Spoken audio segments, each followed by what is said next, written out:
The morning my father's estate attorney called, I was standing in my kitchen in a bathrobe, scraping burnt toast over the sink. It was 7:14 a.m. on a Tuesday in October, and I remember the exact time because I'd been awake since 4, running numbers in my head.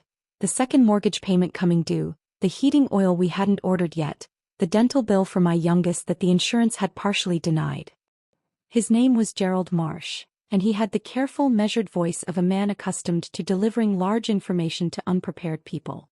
"Mrs. Calloway," he said, "your father's estate has cleared probate.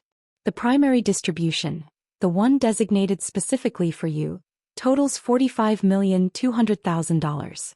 I'll need you to come in at your earliest convenience to begin the transfer process." I said, "I'm sorry, can you repeat that?" He did. Same words, same number. I sat down on the kitchen floor. Not because my legs gave out but because I needed to be closer to the ground for a moment.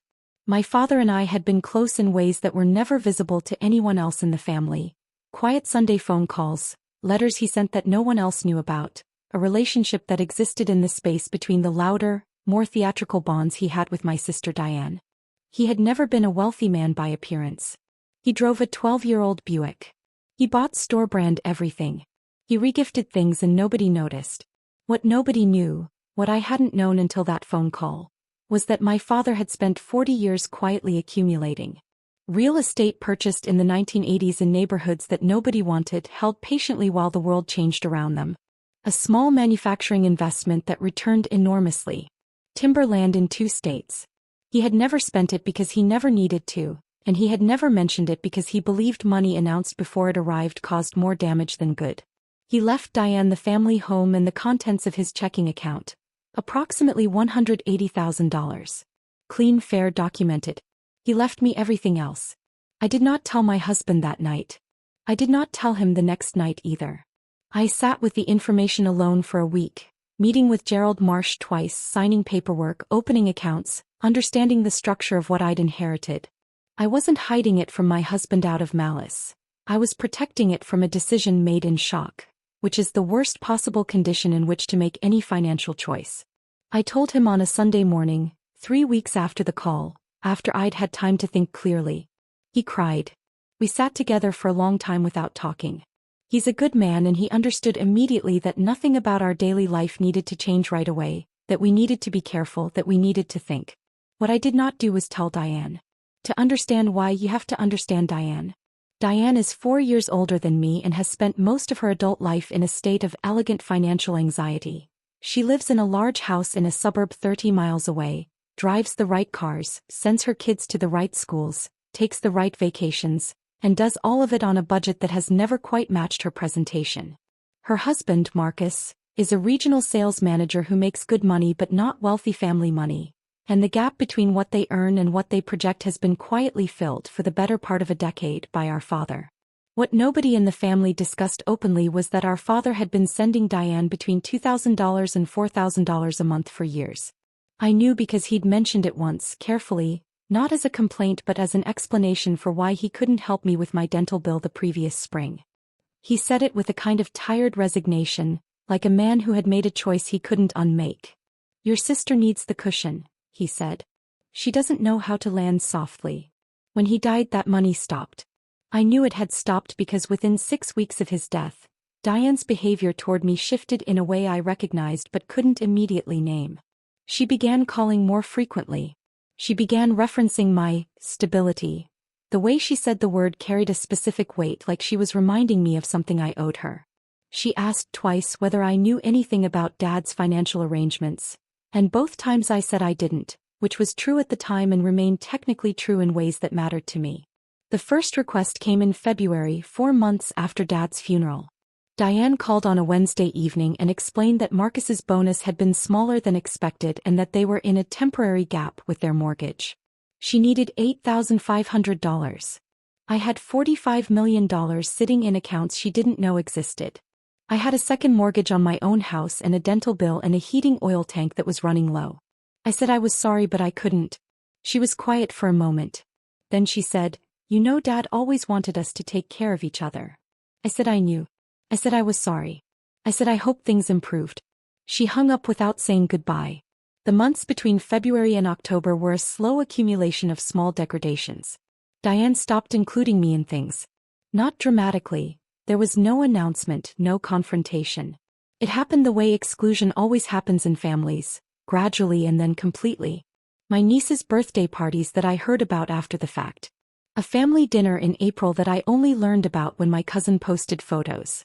A summer weekend at the lake house, the house that had been our shared childhood touchstone, that Diane organized for her husband's family and my brother-in-law's siblings, and to which I was not invited. When I mentioned the lake house weekend to my mother, who had also not been invited, my mother said, "Diane's been under a lot of pressure lately." As though that explained the geometry of who deserved inclusion. Meanwhile, in the background of all of this, I was working with Gerald Marsh and a financial advisor to understand and structure what I'd inherited. I bought out the second mortgage on my house in April, quietly through an account Diane didn't know existed in a way that was invisible from the outside. I funded college accounts for my children fully without telling anyone. I did not buy anything visible. I did not change my car. I did not redecorate. I continued to live exactly as I had lived before because I was still deciding what I wanted my life to look like, and because something in the back of my mind, some animal instinct I couldn't fully articulate, told me to wait. In August, my daughter got engaged. Her name is Priya, she's 26, and the man she's marrying is kind and steady and makes her laugh in a way I hadn't seen before she met him. The engagement happened on a Saturday, and by Sunday evening the family group text was alive with congratulations. Diane sent a string of heart emojis and wrote, "So exciting. We need to celebrate together soon." I noticed she did not offer anything. No dinner, no party, no gesture. Just presence in the text thread, performing warmth without extending any. 3 weeks later she called. "I've been thinking about Priya's engagement," she said, "and I think we should throw her an engagement party together. I was thinking we could do it at the Harrington Club." The Harrington Club is a private venue in our city that I knew, because I had done some research in the months since inheriting, that I now held a partial ownership stake in through a real estate trust my father had built over decades. This was not information Diane had. Marcus and I could contribute something small given where we are right now, and I thought maybe you and David could carry the larger portion. It would look beautiful for Priya. I want you to understand exactly what she was proposing, that I fund a party at a venue I secretly owned, to be presented as a joint gift from both of us, with her name prominently attached to its success. I said I'd think about it. I thought about it for 2 days. Then I called Gerald Marsh. What I had not fully understood until that phone call with Diane was how much the previous 11 months had been preparation. Not intentional preparation. I hadn't sat down in November and drawn up a strategy. But the months of silence, of exclusion, of watching how Diane treated me when she believed I had nothing she needed, had given me information I couldn't have gotten any other way. I knew exactly who she was when she thought I had nothing. And I knew exactly what she would become when she found out I had everything. Gerald Marsh had been careful with me in the months since the inheritance, about something he called pressure moments. He'd seen it before. Families reorganizing themselves around discovered wealth, relationships that warped when the financial gravity shifted. He'd told me more than once that the best protection I had was time and documentation. I had both. In September I had quietly transferred the full inheritance into a legal structure, a trust with specific documentation about the timeline of its creation, the source of the funds and my sole ownership of it. Gerald had recommended this not because he expected any specific threat, but because it was simply good practice for any asset of that size.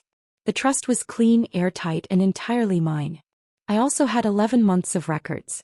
Text messages, the dropped calls, the unreturned voicemails, the documented exclusions, my journal which I'd kept since January, not because I expected legal proceedings but because I am a person who processes things by writing them down, and which had inadvertently become a meticulous account of every interaction Diane and I had had since our father's death. I didn't know in September that I would need any of this. I found out in October. She arrived on a Tuesday morning, which I remember because Tuesdays are when I work from home, and I was at my desk when the doorbell rang at 9:40 a.m. I opened the door and Diane was standing on my front porch in a blazer, her posture carrying the particular stiffness of someone who has rehearsed what they're about to do. Beside her was a man I didn't recognize. Early 50s, briefcase, the careful neutral expression of a professional in a context that is not his home territory. "This is Richard Holt," Diane said. "He's an estate attorney." I looked at Richard Holt. He looked at me with the careful neutrality of a man who was there to do a job and had already privately assessed the situation. "May we come in?" Diane said. I stepped back from the door. They sat at my kitchen table. I did not offer coffee. I sat across from them and waited. Richard Holt opened his briefcase and removed a folder.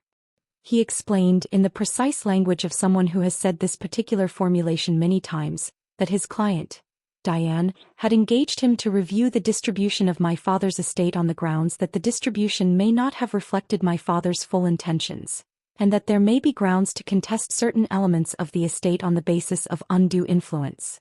Undue influence. I let the words sit in the air for a moment. "My client believes," Richard Holt continued, "that the significant disparity in the distribution, specifically the allocation of the primary estate assets to you rather than to both heirs, may reflect circumstances that warrant further examination. She is not seeking litigation at this time. She would like to discuss an equitable resolution." I looked at Diane. She was looking at the table. "What equitable resolution?" I said. Richard Holt said that his client would consider the matter resolved if I agreed to transfer $20 million to an account she would designate, representing what she believed to be a more proportional share of the estate's value. I sat with that for a moment. $20 million. Delivered by a lawyer on a Tuesday morning to my kitchen table, while my daughter was planning her engagement party and my heating oil tank, which I had refilled in March with my own money, sat full in the yard outside. "I'd like to know," I said, "what evidence of undue influence your client intends to present." Richard Holt said that was a matter for the legal process to determine. I nodded. I excused myself, went upstairs and made a phone call. Gerald Marsh arrived at my house at 11:15 a.m. He had with him a copy of my father's will, the probate documentation, the trust filings and something else. A letter written in my father's handwriting, dated 14 months before his death, addressed to Gerald directly and kept in sealed storage at Gerald's office per my father's instructions. In the letter, my father explained his reasoning. He wrote that he had supported Diane financially for 11 years and that the support had never produced the independence he had hoped it would. He wrote that he had watched me navigate difficulty without asking for help and that he believed I would use a large inheritance to build something lasting rather than to maintain something fragile. He wrote that he loved both his daughters and that his decision was not a judgment of Diane's worth as a person but a recognition of the different ways they moved through the world. He wrote that he expected Diane might contest the distribution. He wrote that he had taken steps to ensure the distribution would withstand that challenge. Richard Holt read the letter twice. He read it the way lawyers read things that changed the shape of what they believed they were walking into, carefully with the particular stillness of a person revising their internal map. When he finished, he looked at Diane. Diane was looking at the letter. Her jaw was set, but I could see the movement in it, the small involuntary tightening of someone trying not to respond visibly to something that has landed. "Gerald," Richard Holt said in a tone that had shifted several degrees toward collegial, "is there any aspect of the trust structure that is open to negotiation?" Gerald said no. He said the trust was created in full compliance with applicable law, that the probate had cleared without challenge in the appropriate window, and that the letter represented a clear contemporaneous record of testamentary intent. He said that a challenge on grounds of undue influence would require the presentation of evidence that undue influence had in fact occurred, and that the documentation he had assembled suggested strongly that any such challenge would not succeed. Richard Holt closed his folder. He said he would need to consult with his client. I said that was fine. I said they were welcome to use a few minutes privately, and I went into the living room and sat on the couch and looked out the window at the oak tree in the front yard, which my father had planted the year Diane was born, 43 years ago. They were in my kitchen for 9 minutes. When Diane came into the living room, she was alone. I heard Richard Holt's car in the driveway. She stood in the doorway for a moment. She looked like herself but reduced somehow, the blazer still sharp, the posture still careful, but something behind the eyes that had gone quiet in a way I hadn't seen before. "You knew," she said. "You knew this whole time." "Yes," I said. "And you didn't tell me." I looked at her.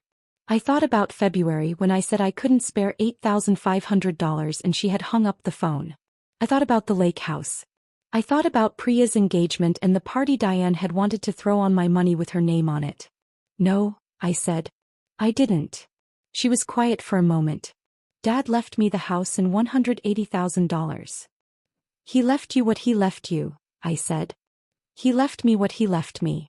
He wrote down why. He paid my mortgage for 11 years. She said it not as an accusation but as something else. A statement of fact that she was only now fully examining, as though the words had a different weight when spoken aloud in my living room than they had carried in private. I know, I said. And he left you everything else. I didn't answer that. There wasn't anything to answer. She stood in the doorway for another moment. Then she said, "What are you going to do with it?" It was the most honest thing she'd asked me in years. No performance in it. No strategy. Just the question. "I'm funding Priya's wedding," I said. "Fully. And I'm setting up a foundation. Something with Dad's name on it." I paused. "And I'm going to help Mom." Diane looked at the floor. "I wasn't going to cut you out," I said. "I was waiting to understand what I had before I made any decisions about it. That's all." I let that sit for a moment. "But you brought a lawyer to my kitchen table." She looked up. "That changes what I'm willing to discuss," I said. "And when?" She left without saying anything else. I watched her car back out of the driveway and turn down the street and disappear. Gerald Marsh called me the following Monday to confirm that Richard Holt had formally withdrawn the inquiry. No contest filed. No further action. I thanked him and put the phone down and sat for a while at my desk. My father had understood something about wealth that most people don't understand until it's too late. That the moment it becomes visible, it stops being yours. It becomes a negotiation. It becomes a claim. It becomes the reason someone who hasn't called in 3 months suddenly appears in your driveway in a blazer with a man carrying a briefcase. He had spent 40 years making sure what he built couldn't be taken from him. He had spent the last year of his life making sure the same was true for me. I had spent 11 months learning why he was right. Priya's engagement party happened in March at a venue I will not name, with flowers and food and music that cost more than I once earned in a year. My husband gave a toast that made my mother cry.